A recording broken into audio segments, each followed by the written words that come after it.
Halo pemirsa, selamat datang di Liputan A2. Kali ini kita akan membahas topik yang berdekatan dengan kehidupan sehari-hari kita, yaitu pengolahan sinyal dan audio. Untuk memperdalam pembahasan, kita sudah terhubungkan dengan rekan saya yang di Bandung. Halo Aura, halo juga pemirsa. Kabar di Bandung sangat baik. Kebetulan saya baru saja menghadiri seminar tentang teknologi digital dan salah satu topik utamanya adalah audio signal processing.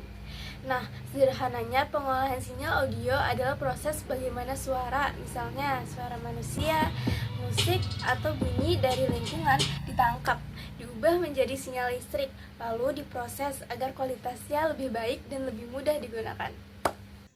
Menarik, jadi bukan sekedar merekam suara ya, tapi ada langkah teknis di balik itu. Bisa dijelaskan secara detail apa bedanya sinyal digital dan sinyal analog? Tentu Aura, kalau sinyal analog, contohnya suara kita yang diperkuat oleh amplifier.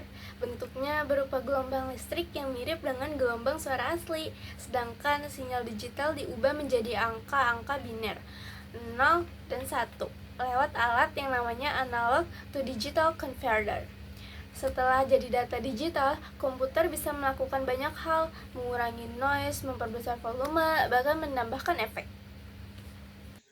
Kalau begitu, bisa kasih contoh pengolahan sinyal audio yang sering kita temui sehari-hari? Banyak sekali contohnya. Beberapa yang paling dekat dengan kita adalah satu, telepon dan video call. Suara kita dikompresi supaya hemat jaringan, lalu difilter agar tetap jelas.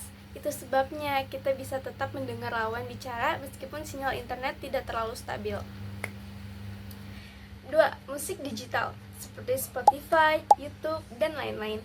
Sebelum dipublikasikan, musik melewati proses mixing dan mastering. Audio engineer mengatur bass, treble, dan keseimbangan suara supaya terdengar lebih jernih. 3. Noise cancellation pada headphone. Teknologi ini menggunakan digital signal processing. Headphone menangkap suara bising di sekitar, lalu membuat sinyal berlawanan sehingga suara bising hilang. 4. Studio penyiaran dan mic wartawan. Suara dari mikrofon wartawan seperti kita diproses supaya tidak pecah, tetap jernih dan nyaman didengar oleh pemirsa. Luar biasa. Ternyata pengolahan sinyal audio sudah ada di mana-mana. Tapi sebenarnya apa sih teknologi utama di balik proses itu? Teknologi intinya disebut DSP atau Digital Signal Processing.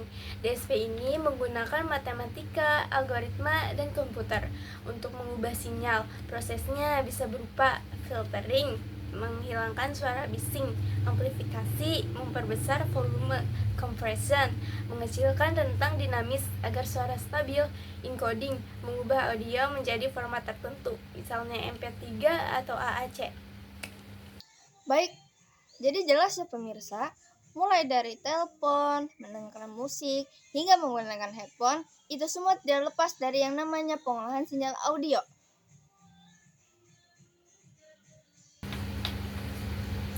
Betul sekali Aura, teknologi ini membantu suara terdengar lebih jelas, nyaman, dan sesuai kebutuhan kita.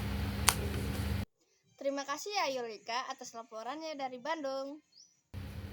Sama-sama Aura.